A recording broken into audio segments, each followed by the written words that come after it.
장애인 문화복지신문 제227호 제15면 기사입니다. 2020 안중청소년 문화 2집 전지적인 성시점 앤드 자원봉사학교 운영. 평택시에서 위탁받아 평택시 청소년재단에서 운영하는 안중청소년 문화 2집 관장 박수정 은 2월 13일 목 오후 1시 30분부터 5시 30분까지 전지적인 성시점 앤드 자원봉사학교를 운영하였다. 전지적인 성시점 앤드 자원봉사학교는 청소년들에게 평화 감수성 교육을 통하여 자존감 형성과 원활한 의사소통으로 타인과의 관계 형성 중요성을 배울 뿐만 아니라 자원봉사 소양 교육을 통해 자원봉사의 참된 의미를 알고 이를 실천하기 위한 프로그램이다. 이날 진행된 프로그램 순서로는 평화 감수성 교육 자원봉사 소양 교육 금연 캠페인 및 담배꽁초 줍기 활동으로 진행이 되었으며 청소년들의 뜨거운 열정 속에 마무리되었다. 프로그램에 참여한 홍진우, 현화중이 청소년은 문화 2집 근처에서만 담배꽁초를 주었는데도 정말 많은 담배꽁초를 주었다고 말하며 금연도 중요하지만 길거리에 꽁초와 쓰레기를 버리지 않았으면 좋겠고 쓰레기를 길거리에 버리지 않도록 나 먼저 노력해야겠다며 소감을 전하였다. 안중청소년 문화 2집 윤호영 청소년 지도사는 이번 프로그램을 통하여 청소년들이 평화 감수성을 함양하고 민주시민으로서 건강하게 성장하길 바란다고 말하며 또 오늘 지역사회를 위해 금연 캠페인을 진행하고 환경정화를 진행하여 모두 수고 많았다고 이야기하였다. 한편 안중청소년 문화 2집은 안중유캐슬 프로그램을 2월 29일에 운영할 계획이다. 안중유캐슬은 청소년들이 대학교 선배와의 만남을 통하여 진로 및 진학에 도움을 주기 위한 프로그램으로 이날 주제는 간호학과와 재활치료학과의 만남이다. 프로그램 참가 및 문의는 문화 2집 가만 전화기 지역번호 031-683-6991로 전화하면 안내받을 수 있다. 하남시 신장도서관, 원도심의 중심 도서관으로 새롭게 태어나다. 하남시는 시청 상황실에서 김상호 시장을 비롯하여 부서장 60여 명이 참석한 가운데 신장도서관 리모델링 설계 용역 최종 보고회를 개최했다고 17일 밝혔다. 신장도서관, 하남대로 740, 은 1996년 개관한 하남시 최초 도서관으로 지난 24년간 시민의 독서 및 지식정보 문화기관 역할을 수행해왔으나 시설 노후화로 시설 안전 및 현대적 트렌드로 공간을 재구성하기 위해 리모델링을 추진하게 됐다. 이번 설계 용역 보고회는 그동안 지역 주민의 요구사항, 주민설명회, 설문조사, 과 도서관 건립기술자문위원 의견을 종합적으로 반영한 설계의 최종 안을 선보였다. 신장도서관의 건립 모토는 퍼레스트로 도심공원 속 위치한 도서관으로 자연을 품은 숲과 같은 건축물로 거듭날 것이고 원도심 주민들에게는 문화교육 휴식 공간을 제공하게 될 것이다. 건립 규모는 총 사업비 46억 원을 투입하여 지하 1층 물결표 쌓인 지상 3층, 연면적 2184로 건립될 예정이며 오는 4월 착공하여 2021년 6월 재개관을 목표로 사업을 진행할 계획이다. 지하 1층은 다목적 강당, 자료정리실, 기전실 지상 1층은 유아자료실, 어린이자료실, 시청각실, 북카페 지상 2층은 종합자료실, 디지털자료실 지상 3층은 자유일람실, 문화교실, 스터디룸, 러닝커먼스 등으로 구성된다. 보고회에 참석한 김 시장은 원도심 지역 주민과 소통하는 생활 중심의 도서관, 문화 정보를 공유하는 커뮤니티 중심의 도서관으로 건립해 달라고 관계자에게 당부했다. 하남 지역 정착형 청년 일자리 플러스 쌓인 기업 인력난 선두주자로 나선다. 하남시는 하남 지역 정착형 청년 일자리 사업에 참여할 관내 기업을 모집하기 위해 참여기업 모집 공고를 내고 본격적인 선발에 나섰다고 17일 밝혔다. 올해 처음 실시하는 하남 지역 정착형 청년 일자리 사업은 청년에게 일자리 제공하고 기업에게는 인건비를 지원함으로써 청년의 경제활동과 기업의 인력난을 해소하기 위해 마련된 정책이다. 본 사업의 모집 기간은 오는 26일까지이며 모집 규모는 10개 사업장을 선발할 예정이다. 단, 참여 청년과의 매칭이 안 될 경우를 대비해 예비 사업장을 별도로 선발할 방침이다. 신청 요건으로는 미취업 청년, 만 18 물결표 쌓인 39세 이하를 정규직으로 채용할 계획이 있는 관내 중소기업, 사회적 기업, 협동조합 등 지역 기반 기업이 대상이며 단 청년 1인 급여 200만 원 이상 상시근로자 5인 이상 주 40시간 근로기준 최저임금 이상인 사업장이어야 한다. 사업 기간은 오는 4월부터 2022 3월까지 2년간 지원하게 되며 매칭에 참여할 청년 10명을 다음 달 선발할 계획이다. 접수 방법은 시청 일자리 경제과로 방문 또는 이메일 saohei@korea.kr로 접수하면 되고 자세한 사항은 하남시청 홈페이지 고시/공고 나 시청 일자리 경제과 가만 전화기 지역번호 031-790-6157로 문의하면 안내받을 수 있다.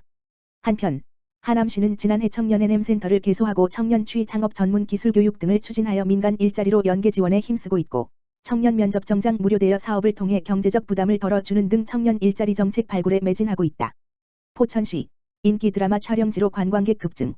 최근 인기리에 방영 중인 드라마 SBS 낭만닥터 김사부 2와 TVN 사랑의 불시착 2편이 모두 포천에서 촬영된 것으로 알려지며 화제가 되고 있다. 지난 8일 방송된 TVN 사랑의 불시착에서 리정혁, 현빈, 과 윤세리, 손예진, 이 북한에서 만나기 전 스위스 시그리스빌 다리에서 인연이 있었다는 사실을 털어놓게 되는 장면은 포천시 영북면에 소재한 한탄강 하늘다리에서 촬영되었다. 포천 한탄강 하늘다리는 2018년 5월에 개장한 길이 200m 규모의 흔들형 보행 전용 다리로 50m 높이에서 한탄강 협곡을 전망할 수 있다. 또한 SBS 낭만 닥터 김사부 이는 시즌 1에 이어 주 배경인 돌담병원을 포천시 영북면 산정호수에 위치한 구가족 호텔의 외관을 배경으로 촬영했다. 특히 이번 시즌에서는 산정호수와 명성산의 수려한 경관이 자주 연출되어 영상미를 높였다.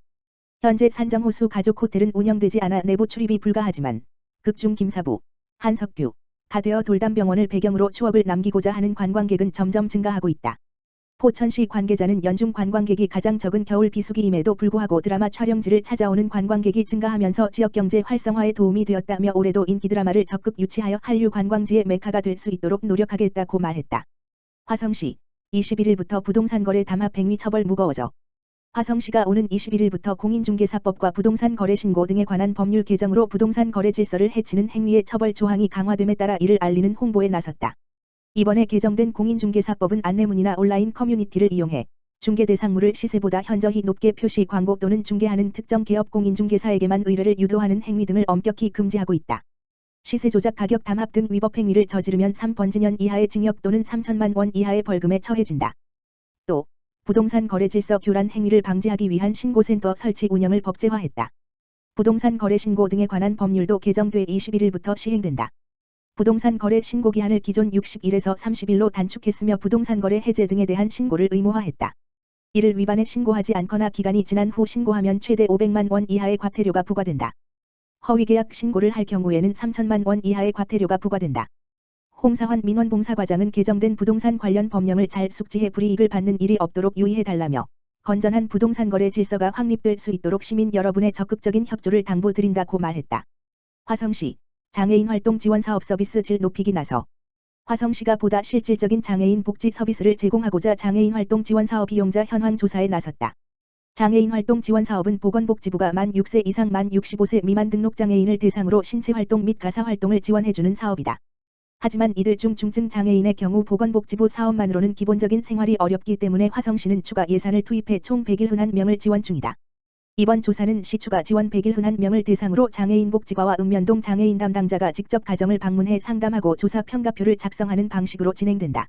조사 기간은 17일부터 내달 30일까지이며 장애인 활동 지원 사업에서 겪는 불편함을 중점적으로 파악할 예정이다. 화성시 장애인 복지관은 이번 조사는 지난 의회에서 활동 지원 서비스의 질을 높여달라는 의견이 반영된 것이라며 조사 결과에 따라 형평성 있고 실질적인 서비스가 제공될 수 있도록 적극 개선하겠다고 말했다. 시는 이번 조사 결과를 바탕으로 개선점과 관련 정책도 함께 마련할 방침이다. 화성 뱃놀이 축제, 문체부와 경기도 양날개 달고 전국 대표 축제로.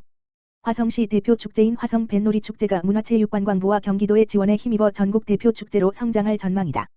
뱃놀이 축제는 지난해에 이어 2020 경기관광 대표 축제에 2년 연속 선정됐으며 문화체육관광부의 2020-2021 예비문화관광 축제로 지정돼 명실상부 국내 대표 해양축제로 발돋움했다. 이에 앞으로 2년간 중앙부처 차원의 전문가 현장평가, 빅데이터 분석, 컨설팅 등이 체계적으로 지원되며 6천만 원의 광역보조금과 경기관광공사의 마케팅도 약속됐다. 시는 이를 바탕으로 대한민국 대표 문화관광축제를 키워내겠다는 포부다. 오는 5월 28일부터 31일까지 4일간 전국항에서 열리는 화성 뱃놀이 축제는 지난해보다 확대된 시민 참여와 야간 프로그램, 체험 액티비티를 제공한다. 특히 유소년 중심이었던 프로그램들이 부모 세대와 젊은 층까지 1인 1체험이 가능한 수준별 맞춤형 체험으로 다양해지며 단순한 승선 체험에서 벗어나 해상 파티와 배낚시, 가족 단위 크루저 승선 등도 추가될 예정이다. 또한 밤바다 레이저쇼, 일루미네이션, 불꽃쇼, 달빛 포차 등 풍성한 야간 프로그램으로 방문객들의 체류 시간을 늘리고 숙박과 연계한 패키지 여행도 선보일 계획이다. 강희배 관광진흥과장은 뱃놀이 축제에서만 즐길 수 있는 우수 콘텐츠를 지속적으로 개발할 것이라며 시민 참여를 넘어 시민이 주도하는 문화관광 축제의 기틀을 마련하겠다고 말했다. 한편 지난해 화성 뱃놀이 축제는 24만 6천여 명의 관광객을 끌어모으며 대성공을 이뤘다.